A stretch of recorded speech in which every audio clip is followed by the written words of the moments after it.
अब हम दो चश्मी है और ये गोल वाली है, इन दोनों को भी बनाना सीखते हैं और लिखने का तरीका भी जानते चलेंगे। देखिए ये दो चश्मी हा जो है ये दो आंखों वाली हा भी कह देते हैं, और इसका इस्तेमाल उम्मन उर्दू में उस वक्त होता है जहाँ पर हिंदी के लफ्ज़ इस्तेमाल करने होते हैं, और ये कभी भी अकेले नहीं किसी लफ्ज़ के साथ आते हैं, किसी दूसरे हर्फ के साथ मिल करके एक हर्फ का काम देते हैं, जो कि हिंदी में वो हर्फ होता है। जैसे हिंदी में होता है भा है, चलिए हिंदी में हम लिख देते हैं पहले, ये हिंदी में भा है। अब भा बनाने के लिए हमारे उर्दू में जो है कोई हर्फ नहीं है, उर्दू में भा लिखने के लिए कोई हर्फ नहीं है, तो उसके लिए बनाया जाता है किसको, बे को जोड़ा जाता है और उसके साथ यही दो चश्मी जोड़ा जाता है। ये देखिए बे और ये दो चश्मी, इस तरीके से दो चश्मी बनाना भी कैसे है, देखिए यहाँ पर, यहाँ इस पॉइंट पे हमने रखा और ये ऐसे ला करके फिर यहाँ पर ऐसे बीच से निकालना है इसको, इसी तरीके से बनाना है। बच्चे इसमें भी गलती करते हैं।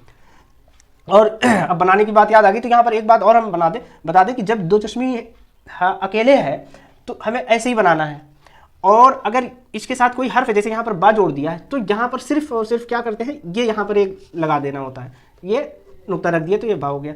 लेकिन इसको अलग से नहीं लगाना होता, तो अगर यहाँ पर हमें एक ये पॉइंट देना है, सोसा बनाना है, तो हमें पहले ये करना होगा, यानी ये पाई खींच देना है, फिर ये दो चश्मी है ये पूरे बनाकर यहाँ नुक्ता रख देंगे, इस तरीके से बनाना है इसको।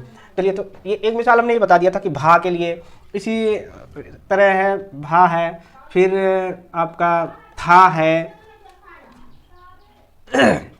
था के लिए हमें यही लिखना पड़ता है ते और दो चश्मी। इसके बाद है आपका फा, फा होता है, जैसे ये फा पढ़ते हैं, इसके लिए पे और दो चश्मी लगा देते हैं।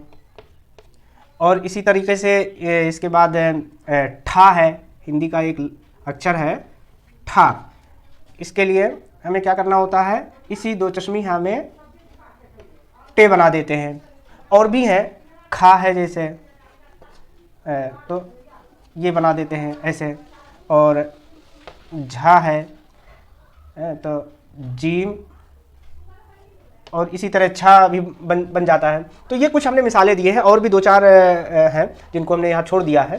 तो इस तरीके से दो चश्मी है को बनाने का तरीका और उसके जोड़ने का ये ध्यान देना है। बच्चे गलती ये करते हैं कि अगर उनको अकेले भी बनाना पड़, जैसे लिखना हमें पढ़, देखिए हमें पढ़ लिखना है, तो ये पे और रे हो गया। अब हमें दो चश्मी बनाना है तो हमें ऐसा बनाना है, अगर हमने ऐसा बना दिया, ये पेड़े हो गया, और हमने ऐसा बना दिया, तो ये गलत हो गया। ऐसा नहीं बनाना है, ऐसा बनाना है। यानी यहाँ इसमें गलती क्या है, ये जो हमने इसमें पाई खींच दिया है, ये नहीं होना चाहिए। इसका खास ध्यान रखें दो चश्मी है बनाने में।